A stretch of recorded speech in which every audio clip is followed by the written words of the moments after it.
Hey guys, today I'm going to do a video that I haven't done before on YouTube, and it is going to be my disappointing products / products that are not worth the hype. I want to go ahead and preface this and say it is products that are disappointing to me. They don't work for me. I know a lot of them work for a lot of people, and that's why I think I wanted to do this and just kind of say like these things don't work for me. So if you have tried it and you didn't get what the hype was about, then you're not alone, or you may hear just great reviews and wonder if anybody else didn't like it. So I decided to write down 10 items that were disappointing to me and do this video, and then just start another list, and whenever I find 10 more, I'll do it again. It's not that if I don't like something, I'm going to talk about it. I want people to know. I'm not trying to be negative or bash products, but if something doesn't work for me, I'm not going to sugarcoat it. So if you only like positive reviews, this video will not be for you because it is strictly things that I did not like. So I made a list of 10 items. I do not necessarily have all of them anymore because they were ones that were really hyped up and I got rid of. So we'll get started. Number 1, Naked 3 palette. If you've watched my 1 month 1 palette videos, then you know I used this in the month of December, and it's very disappointing to me. I want to like it so much. I love warm shades, I love rose gold shades, I like pink shades, and when I saw this I thought, man, this is the perfect palette for me. But I think what it is these colors, I don't like a pinky champagne, and these are like bordering there. This is pretty, that's a little chunky, and then I have a few like rosy tones, and I like rosy okay. These in this area, these 3 are really pretty. I do love them. And then these are just So overall, I mean, there's 3 colors in the palette I really like, but overall I just don't like them. There's better colors out there that are these shades. I don't need a palette full of like rosy. I mean, I have like individual rose gold shades I like, but then I like certain blending out colors, not rosy blending out colors. So as much as I wanted to like this is a disappointment for me. It's a shame because it's gorgeous to look at, and it just kind of blends all into one. So, okay. Number 2 is the Nars Radiant Creamy Concealer. I have the shade Chantilly, which is the lightest shade, and I will put some on the back of my hand so you'll see what I'm talking about. I mean, it's white. When I first got it, I'm like, oh yeah, I love it. But like, it would just, I don't know, like it's like it sat on top of the skin. It didn't like blend in, it just stayed there. And when I would wear my glasses or sunglasses, it would leave like indentions. It just didn't look good on my skin. And I tried all kinds of ways. And to me, it's not creamy. It's kind of dry. It's like a thick mousse consistency. If this was a darker shade, I think it would look good on blemishes because of the texture and stuff. But this shade is way too light for me to ever attempt it on a blemish. It would just like magnify it. I did try it the way one of you suggested and put it on my fingertips and kind of rubbed it together and then smoothed it in like that. And I guess that kind of maybe liquefied it a little bit, but I don't know how people act like it's so creamy and hydrating on the under eyes, because to me it was just so dry and like looked cakey and settling into stuff. It just set on my skin, and I mean, I don't have the under eyes of a 15-year-old, but my under eyes are not that old. So, okay, number 3. This is the Korres Wild Rose Sleeping Facial, the Wild Rose Vitamin C Advanced Brightening Sleeping Facial. I picked this up when it was all the buzz on YouTube, and I don't know, I guess I envisioned it doing like amazing things for my skin. The only thing it ever did for my skin was break me out. Since buying this, I will have to say I have come to find out that a lot of rose products break me out. Not all, but a lot. But the ones that don't break me out is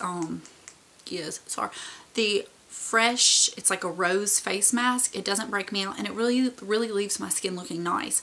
But pretty much anything else rose is bad for my skin. So if I knew that now, I wouldn't have gone and purchased this. It does nothing for my skin. If I want something that's like a sleeping facial, the Glam Glow Thirsty Mud is amazing. It's not really brightening, but it's hydrating, and it leaves my face just looking like extremely dewy and refreshed and rejuvenated. And so, sad to say, I'm just gonna give this to my mom. She'll really like it, I'm sure. So, and like I said, I just want to reiterate that these are fails and disappointments for me. If these are some of your favorite products, I'm sorry. I'm not bashing them. I'm not trying to make people hate them. But it's just, you know, disappointing to me. Things that are really hyped up that I just don't think are worth the hype. Okay, the next item is the It Cosmetics Tightlining Full Lash Length Black Primer. And I have the waterproof one. First off, and this is so trivial, it's like I'm always confused about which end it's going to come out, because I guess I assume this is going to be the handle and this is the tube with the mascara, and it's not that way. So that always throws me off. The brush, if you haven't seen it before, it is microscopic, and the idea is so you're supposed to get in, and you know how we tightline that area with liner, you're supposed to use this and it kind of tightlines it, and then you extend it on your lashes as a primer. I could never get it to even go on my waterline to tightline. Not my water, you know that area. I couldn't get it to go on there, stay on there. I tried it a million times, and then I would extend it on my lashes, and it just didn't do anything. This is probably on its last legs of oldness. I do use it on my lower lash line because it's a tiny brush. It works great for that. I like the Clinique Bottom Lash Mascara better for that, and it's a lot cheaper. I'll occasionally, if I feel like my lashes are clumpy, since this is a little odd wand, I'll use it on my top lashes to kind of comb them out. But I mean, it's only because I have it. I'm just trying to find a way to use it a little. So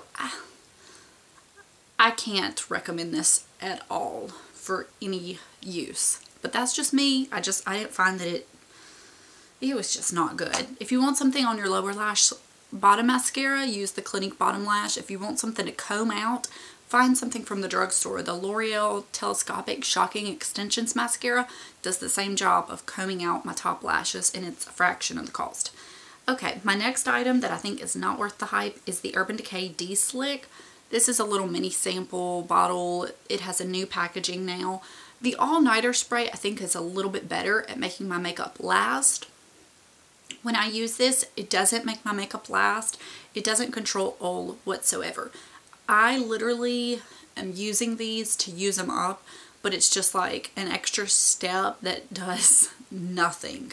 Not a thing. I know some people like swear by these and the Scandinavia sprays, but as far as setting and making it last, controlling the oil, this does nothing.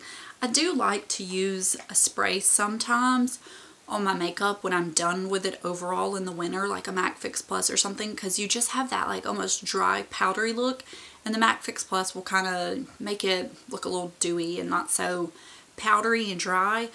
But as far as what that claims to do, it does nothing for me. The all-nighter is better. Okay, next up is the Hourglass eyeshadow palettes, and this is super new. I'd forgotten to mention this in my little 2 picks haul for January. When those came out recently at Sephora, I ordered the Infinity one, and I didn't realize that was the one that had been out before, or I wouldn't have ordered that one. And I got in the mail, and I opened it up, and I literally closed it back up, put it in the box, and sent it back that day. It was just so plain. Like, it was just so plain. It had the same colors as like an Urban Decay Naked Basics palette. I mean, not exact, but it had like one shimmery shade, I think, and the rest were kind of mattes.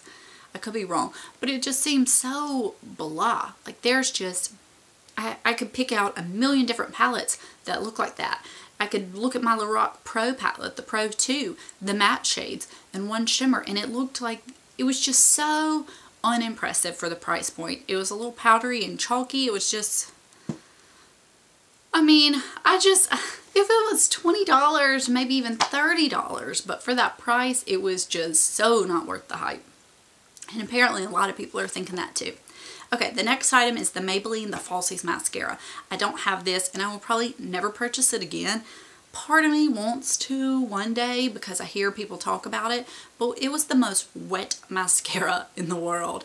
Like, I would curl my lashes and put on that and they would instantly droop down. It made me look like I had 3 lashes. It was so wet. It just didn't, I don't know how it could ever make somebody look like they had falsies. It was just so disappointing. That I bought when it first came out. I haven't purchased it since, but I will always remember it was just, it was awful for my lashes. And I have since decided that I do like a much drier formula. Yes, you could probably let the falsies dry out and then it would work good, but for me, it was disappointing. Okay, my next item is just cleansing waters in general. I've used the Bioderma cleansing water, and I've used the Caudalie cleansing water and the Sephora brand cleansing water. The Bioderma, I kind of had a love-hate relationship with it. Sometimes I felt like I liked it and it was like really gentle on my skin. But as far as removing eye makeup, and these people that say it removes waterproof mascara, I don't know what they're doing, but I could not remove waterproof mascara with my Bioderma. And I felt like my face makeup, it just like, I didn't feel like it removed it. I felt like it just kind of moved it around. Because say you use like a cleansing wipe, you take that off and your face, it is like peach, orange, brown, whatever color with a ton of black. And I would use the Bioderma on a cleansing. I would use like a big cotton pad I got at CVS, and it just didn't have much color on it. The Caudalie one, I didn't feel like really removed anything. And the Sephora one was so heavily fragranced. It was just, I used it up to get rid of it. I don't know. I don't get the cleansing water thing. If you felt like that and then you did something differently, please tell me, because I feel like I'm missing something. And with my skin being so sensitive, I've quit using cleansing wipes pretty much totally quit using them. And I feel like the cleansing water would be nice for my skin. It's for like sensitive and it's gentle. So if you have any tips, please let me know, because I'm totally missing the hype. Okay. Next is, and I almost hate to mention this, it's the Anastasia contour kit. And this is a fail, not worth the hype, disappointing because of me. I don't know why I thought I needed this. I'm not a makeup artist. I don't really contour. I don't know what possessed me because I bought into the hype of YouTube. I've hardly used it. I do like this banana powder to set my under eye, but since I quit using this, I went back into my Bobbi Brown Concealer Duo, and it has a light yellow powder, and it's much lighter actually, so I've been using this, and I had kind of just given up on that, so I'm kind of liking that I'm using that up. This shimmery one, it's not a highlight shade I like. This pink one, I used it to set the under eye some. It was okay. This is the only shade in here I really, really like. This is a fine bronzer, and then this is just, it's a little too orangey for my liking. So nothing about this palette is like, screams Daily. Like, it's not, I don't know why I purchased this. I since purchased the Smashbox one, and I love it so much. This is just, I mean, you know, it's just, it's not for me. It's not something I should have ever purchased. If you kind of want this because of the hype on YouTube, but you feel like you're like me about it, then pass it by. You just don't need it. I mean, to me, if you're like that, you know what I mean? I'm not saying it's bad. This is just enough talking. Okay. I'm like making ASS of myself. Okay. And last but not least is Nars Anna. And it's not that the lipstick formula is bad. It's just that color is so hyped. And it's like people act like it is the best color. And I didn't feel like it was very flattering. I didn't like it. I didn't like it on me. I don't get the hype. I don't get the hype on Nars Anna. There are so many other prettier colors that are like similar and feel the same tone of that, but just look so much nicer. I don't get the hype on Nars Anna. The formula is amazing.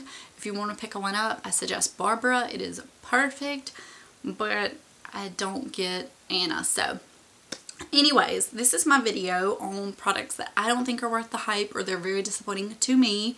I hope it didn't come across as like very negative and bashing products, because that's not what I intended to do, but I really enjoy these videos because it's like sometimes people refrain from saying too much bad about a product, and so a whole video about it, you're really finding out products that they, like, you know, if they put them in that video that they're basically saying don't purchase them, and I regret it. So anyways, if you like this, then I'll do another one when I find 10 more products that I think are not worth the hype. So I guess that is all, and I will let you guys go and talk to you later. Bye.